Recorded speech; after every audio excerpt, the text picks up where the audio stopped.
My mom moved up to the loft after her brothers died. At the time, it was as far away as she could get.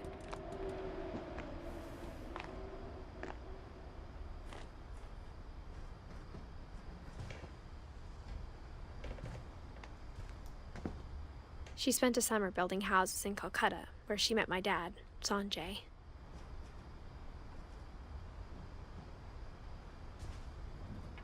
My mom moved to India a week after graduation and got a job teaching English. Louis was born a year later.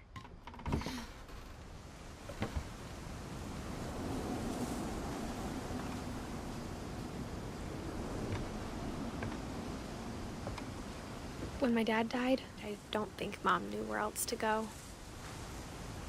I'm sure Edie was happy to have her back.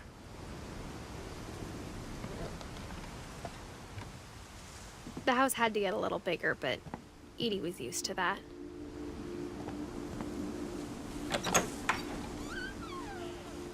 And for a while, things were good, almost normal, but it didn't last.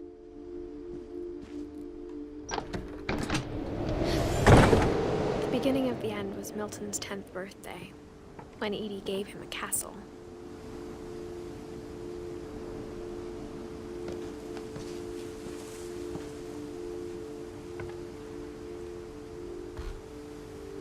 After Milton disappeared, the only thing he left behind was a room full of paintings.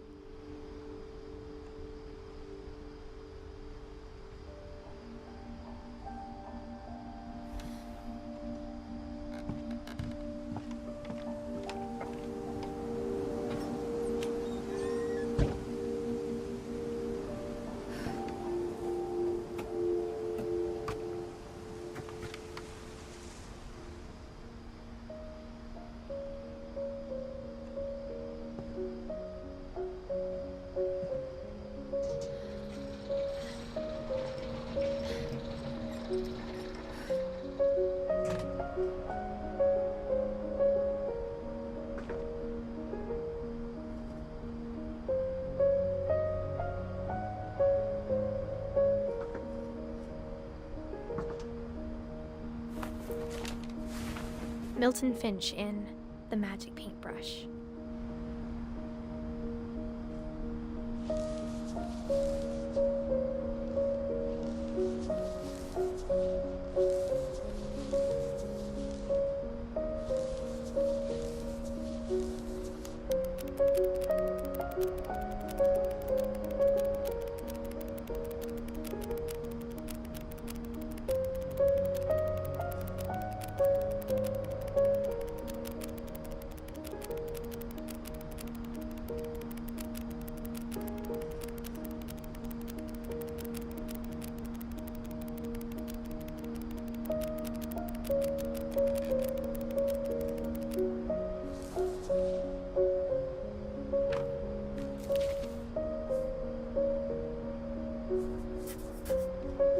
I was 4 when Milton disappeared.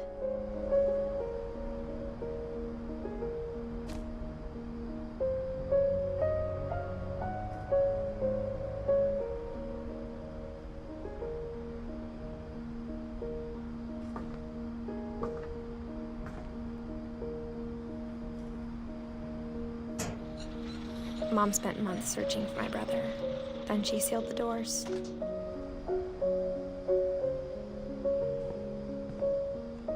Whatever Milton had found in the house, Mom didn't want it getting out.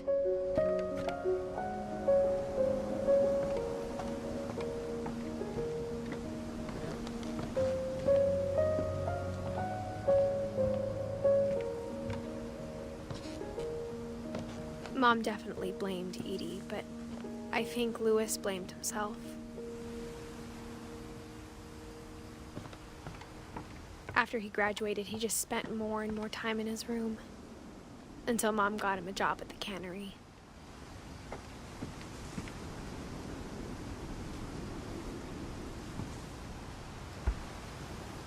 Everyone always told me to stay out of Louis's room, except Louis.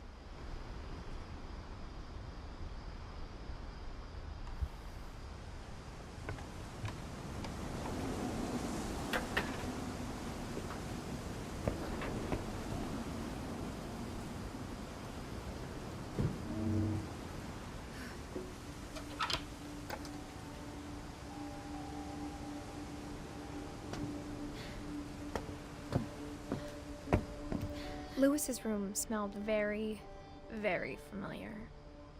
That part of him lived on.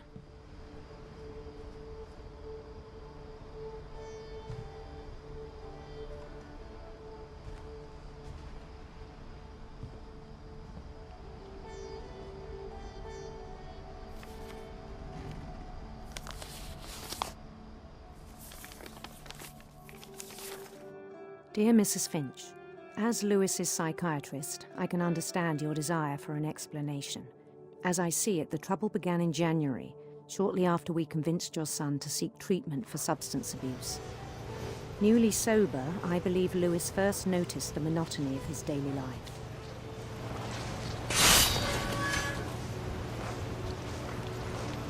He kept working at the cannery, but he withdrew part of himself. In our sessions, I saw the same behavior. His mind began to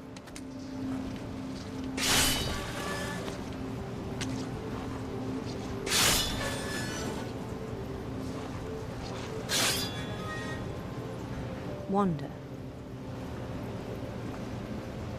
I asked him to describe it.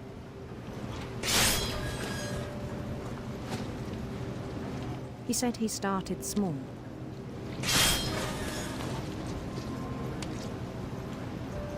Imagining a labyrinth. He'd feel his way about. Then something moved. Bats. And toads.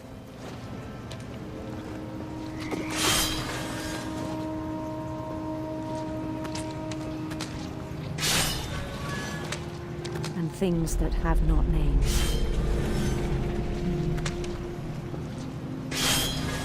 He knew it was all in his head.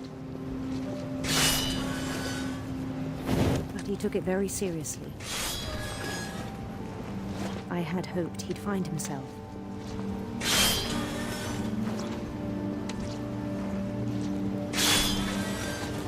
But he found something more.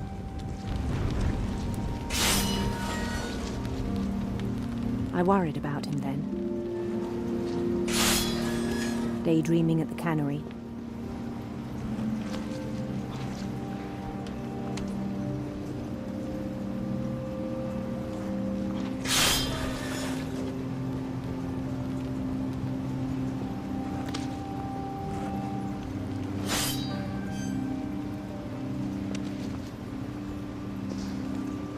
I spoke with his boss.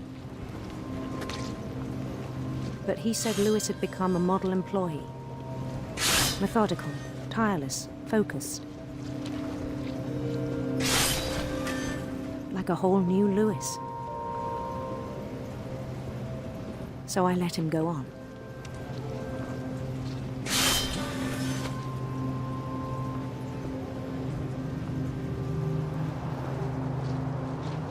I even encouraged him. It seemed very promising at first. He told me he'd made a new friend.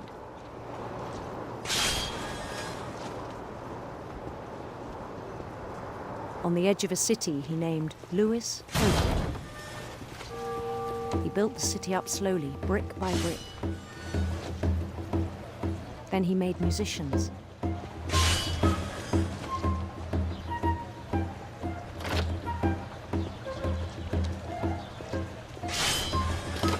Songs for them to play. He talked about starting a band. And he was always humming something. Every day his imagination grew stronger.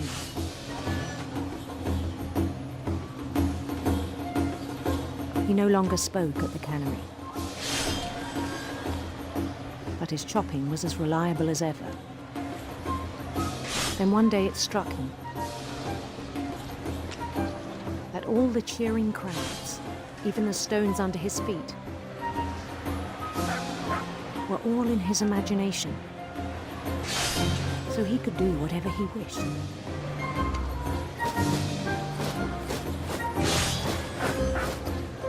He held an election for mayor. and he won. They begged him to stay, but his mind was already wandering. It became a game for him.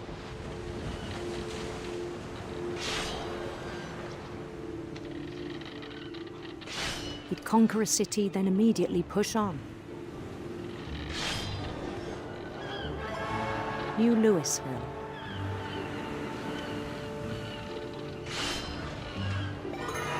St. Louis.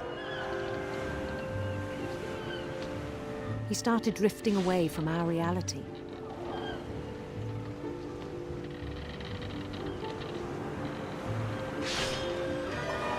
Minneapolis. Until one day he forgot to go home from the cannery. Even as his mother pleaded with him, part of Louis kept sailing on.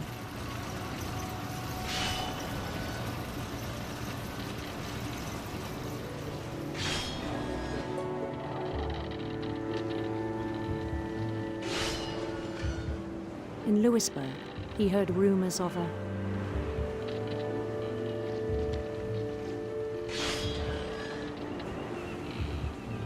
handsome queen.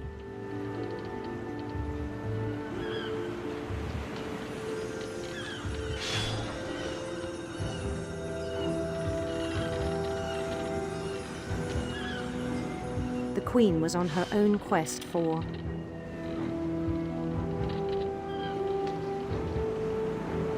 radiant rainbows.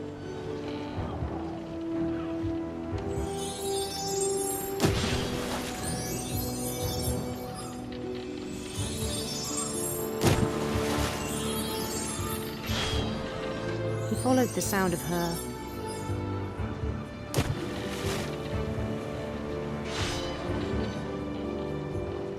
silver harp.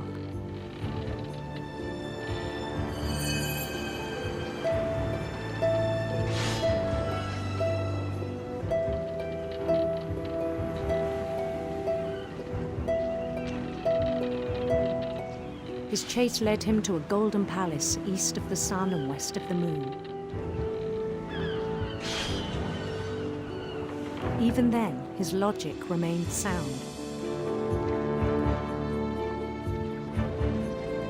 He knew the world was all in his imagination.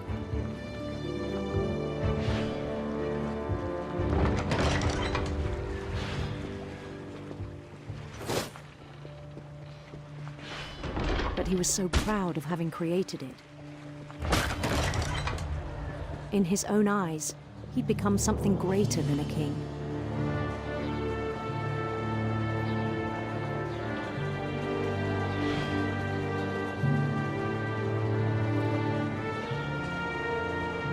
For someone who'd never known success in the real world, I think it was overwhelming. And then it struck him that the real Louis was not the one chopping salmon, but the one climbing the steps of a golden palace.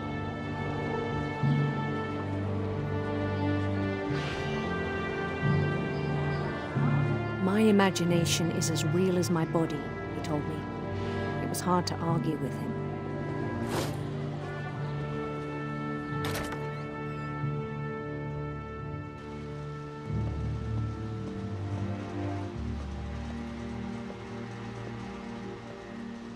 He began to forget the world we know.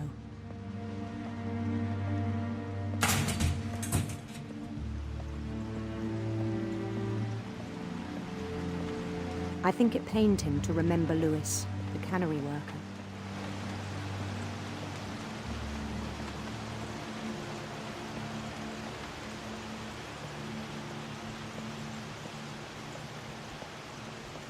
He began to despise the man with a royal contempt.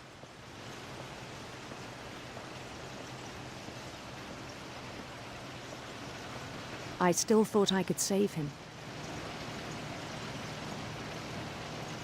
Even after he said he was being crowned king over all the lands of wonder. The palace would be packed with his companions.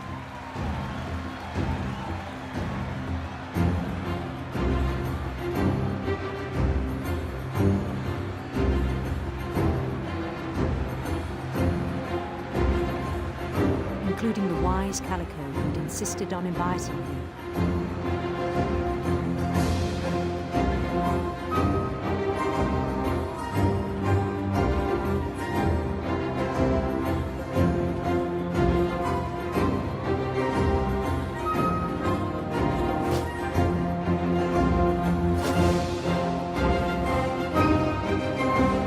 His queen waited, holding his crown.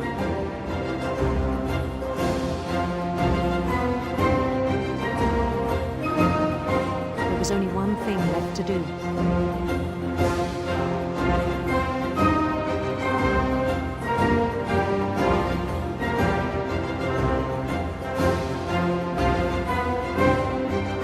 Bend down his head.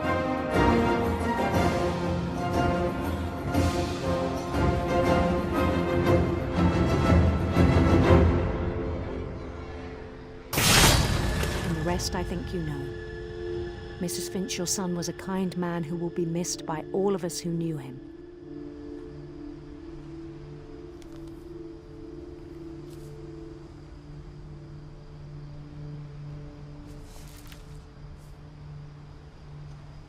My brother was really cool. I wish you could have met him.